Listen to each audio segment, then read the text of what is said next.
the summer and fall of 1984, women kept disappearing around Tampa, and for months the city had no face to fear, only bodies, rumors, and a growing sense that someone was hunting in the dark.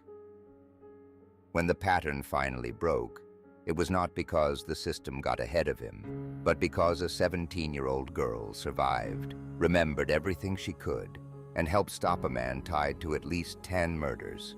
This is the case of Bobby Joe Long, an American serial killer and rapist who abducted, sexually assaulted, and murdered women in the Tampa Bay area during an 8-month span in 1984. It matters not because of who he was, but because of what his crimes exposed, how vulnerable women were dismissed, how separate jurisdictions struggled to connect the danger, and how one survivor's clarity changed the entire investigation.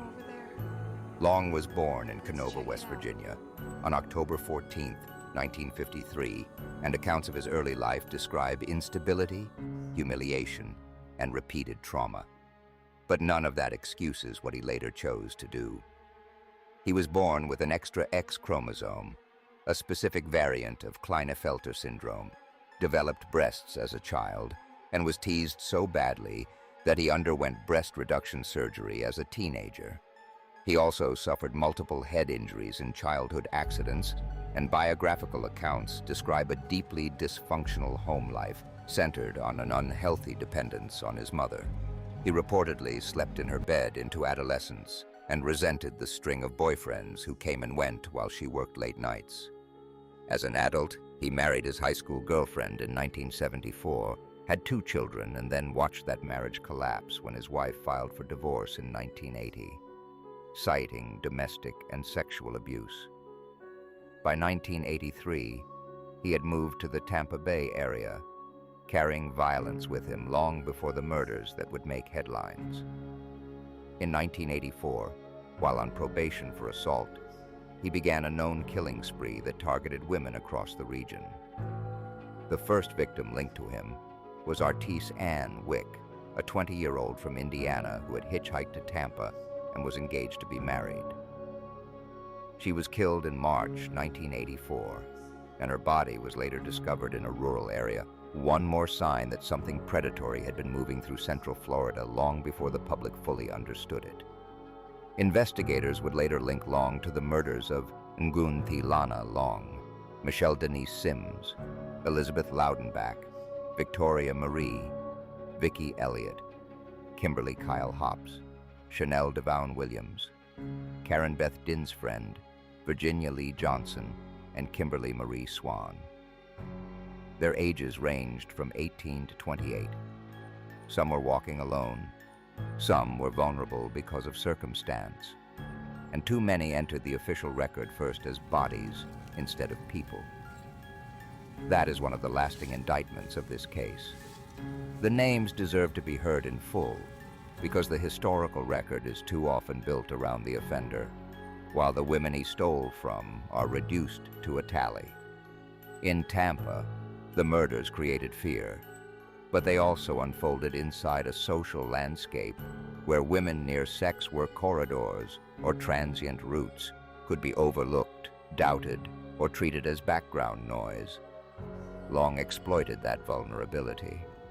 According to case summaries, he abducted women, sexually assaulted them, murdered them, and stole from them, moving through multiple jurisdictions, while investigators gathered bits of forensic evidence that had not yet become a single unified picture.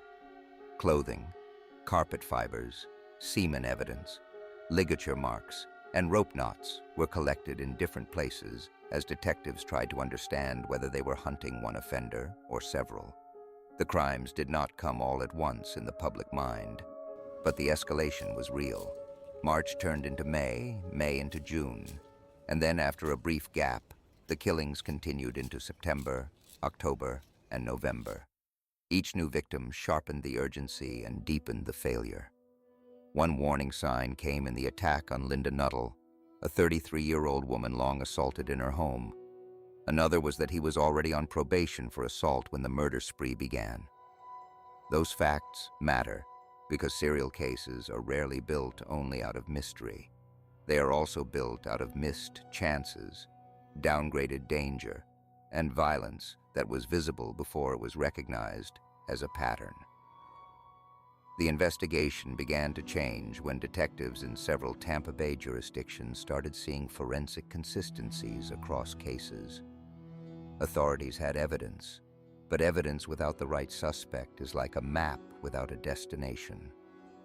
That turning point came in the early hours of November 3, 1984, when Lisa McVeigh, a 17-year-old riding her bicycle home from work, was abducted at gunpoint. She was blindfolded, held captive for about 26 hours, and repeatedly assaulted in Long's home. What happened next is the reason her name stands at the center of this case.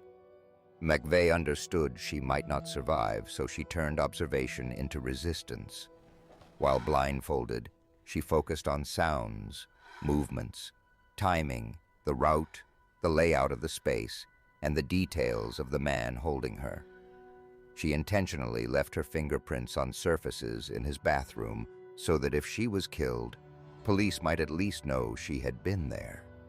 She listened closely enough to identify a time period when he used an ATM.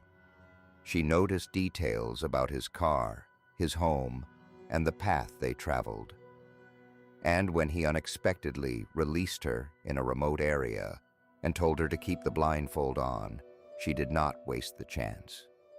She went home, endured hours of disbelief and interrogation there, and then gave police an account that remained consistent. That statement became the break the case needed. Using McVeigh's description of the vehicle, the route, the interior of the residence, and the timing details she remembered, investigators narrowed in on Bobby Joe Long and began surveillance. On November 16, 1984, officers arrested him outside a movie theater on charges tied to McVeigh's kidnapping and sexual assault. He was already wanted in 3 jurisdictions, and by the time of his capture, investigators had assembled multiple forms of forensic evidence across the Tampa Bay area. One of the most important links was fiber evidence. FBI analysis connected red carpet fibers from Long's vehicle to several victims, helping bridge separate crime scenes into one prosecutable pattern. After his arrest, Long signed a Miranda waiver and initially consented to questioning. Detectives secured a confession in the McVeigh case, then pushed further into the unsolved homicide investigations. When shown photographs of murder victims, Long said he thought he needed an attorney.